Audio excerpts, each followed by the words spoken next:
As many of you probably already know, there are tons and tons of unique and powerful named enemies and bosses all across Aeternum. Some of them honestly could be a waste of time farming, while others could drop extremely valuable items, making it worth the time to actually grind it out and farm them. In today's video, I'm going to be highlighting a few of the most valuable bosses to farm and why you actually want to farm them. So let's go ahead and run into the first one. The first boss I want to call out is called Banes, and it's located in the Eden Grove territory, just left of this unique point right there. And what's great about this is that there's usually already a large group right out here. Even if there isn't, you can solo this. It just might take a little bit longer. And you can get a handful of unique items. And I did want to kind of call out a few of them here. The first thing, and probably the most important drop this thing can actually give, is called a glowing sap shard. After you gather 100 of these, you can turn them into a glowing sap trophy material. Right here is what it looks like. There's actually a very small chance of getting this yourself just from the boss directly, and it honestly is pretty valuable, especially for fresh start servers. Plus, you can also pick up some other items here and there. For example, I have 5 of these concoctors hats, which again, easy gold if I throw them in the trading post, plus a Skinner hat, which will also sell pretty easily. Also, there is a pretty decent wood grain set here that you can upgrade to 700 gear score, which again is not bad for bruisers. Plus, it drops these named bows. I mean, I keep a bow equipped when I farm this just to pick these up, primarily because it's easy gold and dark matter when I salvage it. Plus, if you're in a group with friends, you don't even have to deal damage. Just get a bunch of friends together, start farming Banes, and pick up some easy gold and valuable items. Once you gather 100 of the glowing sap shards, you can go over to the workshop in any town and then scroll down and convert them into the ultimate trophy material. Let me just scroll up. Here we go. I have over 200, so I'm going to go ahead and create 2 of these. But again, there's no requirements other than having 100 of these pieces. There we go. I created the 2, and just to kind of showcase too how valuable these things really are, I'm going to jump over to the trading post. Again, these prices will differ based on your server, but I searched glowing sap, and there you go, 6.5k each. Right there, that's 13 grand just from farming that boss, which honestly is not too bad. This next boss actually is also in Eden Grove, and you'll see X life ring in the chat. That just indicates that people are grouping up to actually take down this boss. Again, it is in Eden Grove. You can see that actually it's just south of the Elysian Shrine. You can't miss it. It's nice and close, making your life a whole lot easier to get there. What's nice about this one is that it's not just one single boss. There's actually multiple phases with a handful of different mobs. Even the mobs can drop some interesting and useful items like bark flesh, which is used for the minor Angry Earth trophy, and also just Firefox, which is also pretty useful in regards to creating tuning orbs. What I also like about this one is that, as you can tell, I just leveled up my bow. It's a great place for people farming weapon XP. A lot of people actually take down these bosses exactly for that, but you also can get some decent drops. Even these mini bosses, you're picking up some decent things. I think this is a luck fire staff, which hey, might as well. It's a freebie. I'll take it. This boss now on the screen is actually the main boss that we are farming, but there are a handful of drops that each of these can drop, which is beneficial. The life ring, spear, and rapier are very sought after, and they are bind on pickup. And then there's also the armor shoes, which goes for a ton of gold on the trading post. Again, this is a multi-purpose boss in regards to farming it. You can not only get weapon XP, but also some decent weapons, as well as make some gold by flipping some of these items that you pick up. Plus, there's these 3 chests that you can loot every single day for some other free goodies. Real quick, if you enjoyed this content, consider liking the video and also subscribing for more New World content coming soon. Okay, back to some more bosses. This next boss is probably the least valuable one to farm, but I did want to call it out. It's at the Shrine of the Herald in Great Cleave, just north of that. And what you do need to make sure you have is 150 mining, or at least a friend that has it, because this boss actually spawns right inside of the node.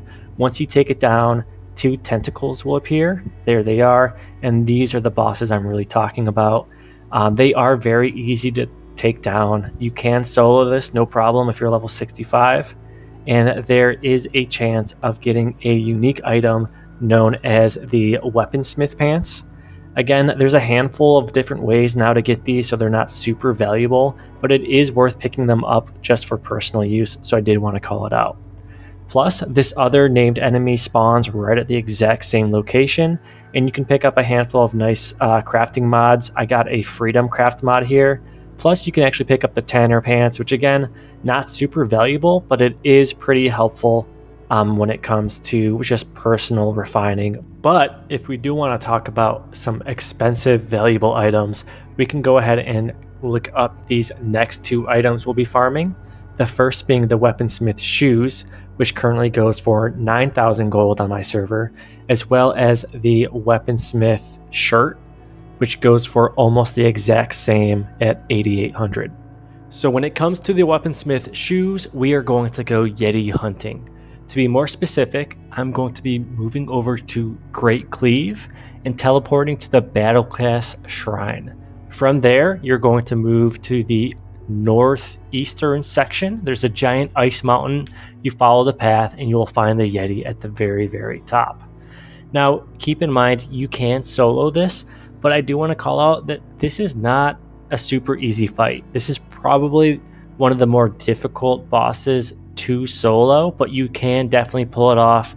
Just make sure you're decently equipped, you're level 65, and you have your consumables. Again, I'll go ahead and show the same, like the entire fight here. You can see he actually has a handful of unique abilities too, just to make things a little bit trickier. Try not to pull any of those ghost mobs that you'll see in the background, because it'll just make things a little bit more complicated. But again, I don't even have the best gear that I could have when it comes to my character right now, and I still have been able to pull it off. If you have a ranged weapon, just kite them if you have to. But again, it is quite a hike to get to this point, but it is totally worth it if you do get lucky and get the boots. Unfortunately, I did not get the boots, but hey, at least I got a pretty cool view. But I do have some good news when it comes to the Weaponsmith Shoes and just Yeti hunting in general. And that's because if the cold is a little bit too much for you, you can change things up and go over to Ebonscale Reach. To be more specific, you can teleport to either the Misty Shrine or the Serenity Shrine, and it's following that path right there, right in the middle of those different mountain ranges. If you turn around, you're going to go ahead and you can't miss it. It's essentially Yeti territory, right? There's an ice cave embedded inside of this mountain. You walk in, you'll see ice and snow everywhere. If he hasn't spawned, that just means someone might have just killed him, but don't worry, just chill out, he'll eventually show up.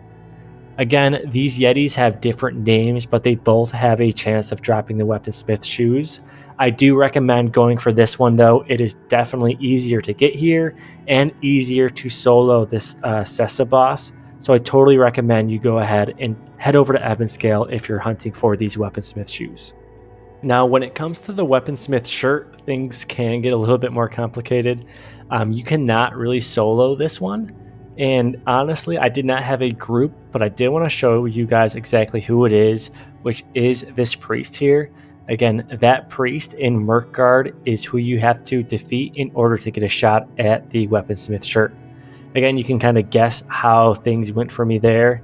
But yeah, X marks the spot here. We are in Shattered Mountain, and right at this location here is the priest that you will need to defeat in order to get a shot at that Weaponsmith Shirt. And again, you have to be in a group, and it isn't too tricky to find one. Just minutes later, I actually ran across a Merc run, which was perfect. And it also kind of led me into the last boss I wanted to highlight in this video. And yet again, this is another boss that you have to be in a large group for more than one reason. For starters, it's actually blocked off by a corrupted portal. And it is a major corrupted portal in Merkgard. But just to show you general location of this guy, he's on the other side there. I'm going to throw my spear. He's generally at the end of the path, but let's go ahead and focus on this portal so we can get a little bit of a closer look.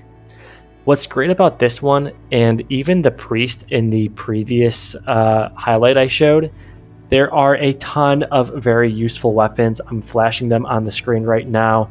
I mean, take a look at those amulets too. Those are arguably best in slot, so it's totally worth grinding out not only the previous priest, but also this one. And jumping on every Merc run that you can jump into, not only for these major corrupted portals and these elite chests, but also these amazing boss drops.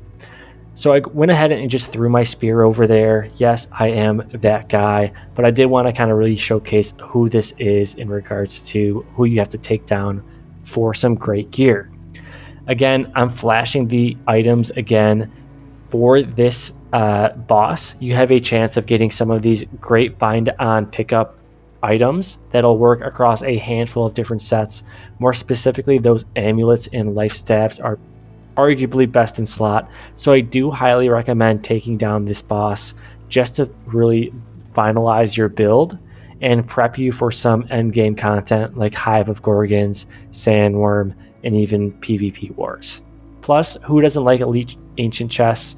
And again, these are constantly ran almost daily, multiple times, primarily because of these corrupted portals. And that covers it.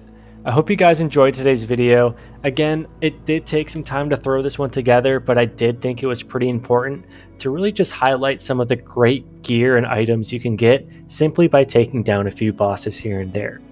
If you enjoyed this content, consider giving the video a like and also consider subscribing to the channel. I'm going to be creating tons and tons of more content ranging from PvE and PvP builds to gold making guides to everything else in between. So be sure to hit that subscribe button to make sure you can capture all of it. If you're already subscribed and you already liked the video and you still want to support, consider hitting that join button below because that really helps my channel. Thanks again, and I'll catch you guys later.